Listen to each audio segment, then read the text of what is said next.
Hello everyone.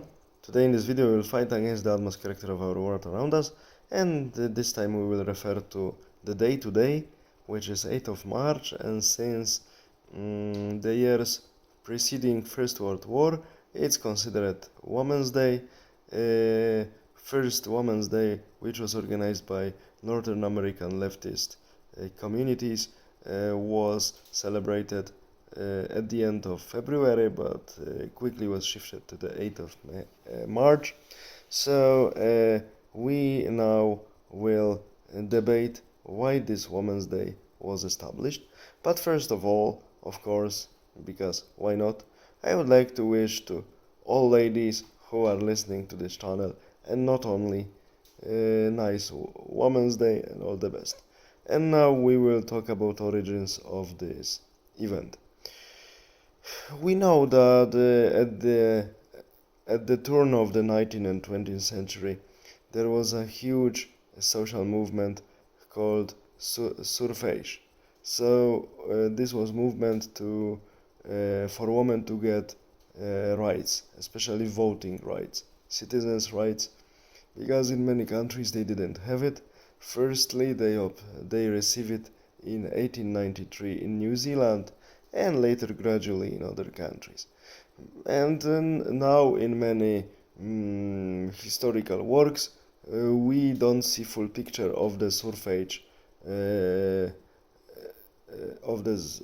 suffrage movement, because ladies were of course protesting. Some of these protests were peaceful, even with children on hands. But we should also remember that many of them, especially main activists of this women's rights movement, were actually, now we would classify them terrorists. And their activity was including also bomb attacks and other terrorist attacks on governmental institutions and people who didn't share their values. And it was, of course, tightly bound with all leftist organizations, what were aiming at destruction of social order and also destruction of family. Why there was such a push for women's rights? Because many people, industrialists, owners of big companies, and people who were combined with them, so degraded aristocrats, not all of the aristocrats those days, but degraded aristocrats who wanted to keep their status, they were just marrying industrialists or their children just to keep the status, have money, and transfer the noble title to this industrialist whom they marry. So thanks to this industrialists could join the mobility to satisfy their incredibly high level of vanity. That's why this was sort of transaction. And these people later decided that they would like to be even richer than they are. So they just concluded that if we organize women's movement together with socialist ideologies, we will just get more and more cheaper and more obedient labor force. And of course, with time it happened, and later they move further.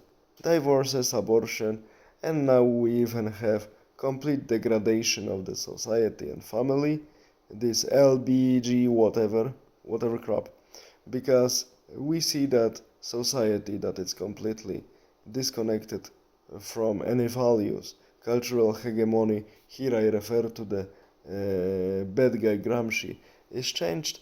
So people are consuming more, they are not dedicating their incomes to the families, because in most cases they don't have them, and the society is purely consumptionist. Consumption rises, but there is a problem. Demographically, it's degrading. So just to address this problem, the current elite that it's originated to large extent from these mixtures of former degraded aristocracy and these industrialists and bankers, current business and political aristocracy, because not cultural one anymore, is now trying to compensate these human losses due to the deficient demography by immigration and other stuff. it of course causes different problems and promotes further degradation of the society. Unfortunately, we see how the thing look like, and I don't think things will improve unless cultural hegemony, so pyramids of value among the societies and also elites, will be inverted. If not, we have to fall, and the ones who survive have to start from the beginning. So now we know that not all history about so-called noble movements for emancipation and so on, like today, were so peaceful or so steady as we have them presented in the official leftist propaganda textbooks.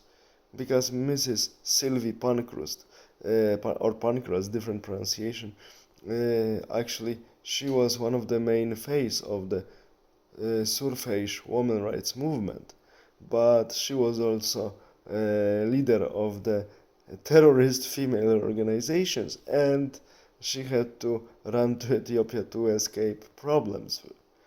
One good thing she did, and she died and she was interred in Ethiopia, and that is her grave actually.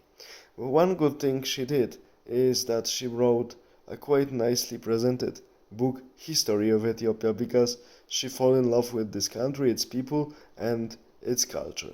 So this is one good thing what this cynical terrorist, pretending that she was fighting for women's rights, but she was actually fighting to, at the end of the day, have women confused like we have now and enslaved by the industrialists and corporation owners and managers. She was fighting for this. At least one good thing she does, that she wrote a nice account about the Ethiopian history. So now we know what are the bloody leftist and communist origin of the hypocrite day of Women's Day, because women have to work all days in the year, especially nowadays. No one care about them, no protection, but as a sort of award in quotation, they are given one day in the year in which they are getting small gifts from men. This is the award for entire year of hard work they need to do in the times when family and traditional values were almost completely vanished. All the best. Have a nice day. Bye.